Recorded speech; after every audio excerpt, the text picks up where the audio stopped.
today's video, I'm going to talk about a problem that people occasionally have that's easily avoided.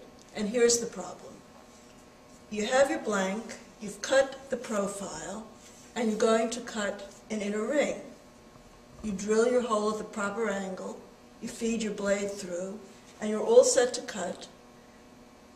But instead of getting a nice sound like this, you get a pop and your blank jumps, and you have to quickly get it and angle it so that you stay on the line. Now this is not a major problem because usually it corrects itself pretty quickly. And when you sand out that sort of ugly vertical gash. But it is a preventable and avoidable problem, so if you can avoid trouble, then why not? I'm going to show you what's involved with this, but it's easier to do so at the workbench. So come on over with me to the workbench and we'll talk about why this happens and how to prevent it from happening again. All right, here I am now back at my workbench, and I'm going to tell you why your blank sometimes pops. There are only a limited number of things that can be causing the problem. Your table tilt may be off, and that you can check by using an angle gauge to supplement the gauge underneath your saw table. It could be that your guide is off, and that you can also check to make sure that that's accurate. And assuming that those two are accurate, you can dismiss those are out of the way. It's also possible that when you're drilling your hole, rather than holding the drill bit right up against your guide, you've moved it away a bit, and that will give you a different angle. Or it may be that you're not drilling directly toward the center. Now, on most patterns, you have guidelines that are drawn, and that makes it easy to aim toward the center. You put your guide perpendicular at 90 degrees to the line. You mark your hole with an awl. Always remember to mark the hole with an awl so that your drill bit doesn't slip. And then you drill your hole. But sometimes you may not want to use the guidelines because of sanding difficulties. On certain patterns that may have corners, that have lobes, you don't want to be in a position where you have to sand out a drill mark on an indentation where you can barely get your sander. You'll have enough problem getting it nice and smooth without that additional sanding.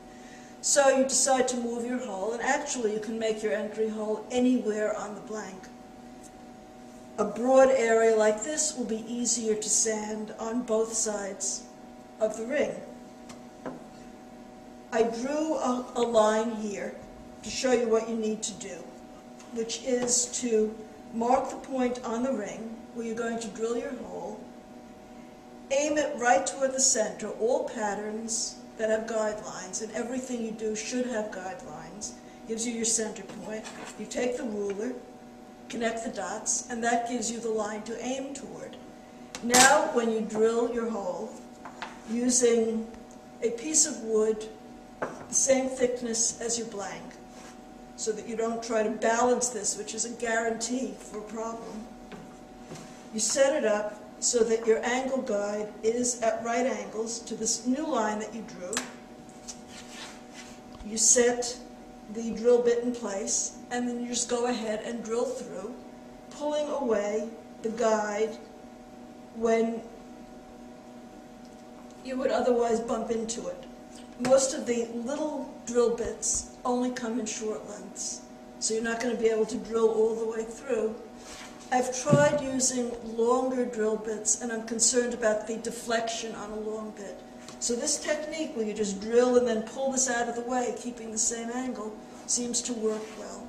Another tip you might keep in mind is if you're drilling into tough wood, you might want to do it in stages. Start, then pull it out, go a little more, and then pull it out before you go all the way through to prevent the drill bit from breaking. And it just occurred to me that if you have a lamination and your entry hole is on a tougher piece of wood, let's say you're using Purple Heart and mahogany, you're much better off drilling your entry hole into the mahogany than the Purple Heart. So move the hole over and give yourself an easier time of it. And if you follow these tips, I think you'll find that you'll have fewer rough starts and less sanding, which is what everybody wants. Thanks for watching this video. I hope you find it helpful. And be sure to check back periodically. I'll post tips from time to time.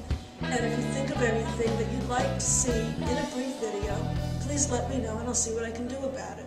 Thanks again, and have fun making your bowls.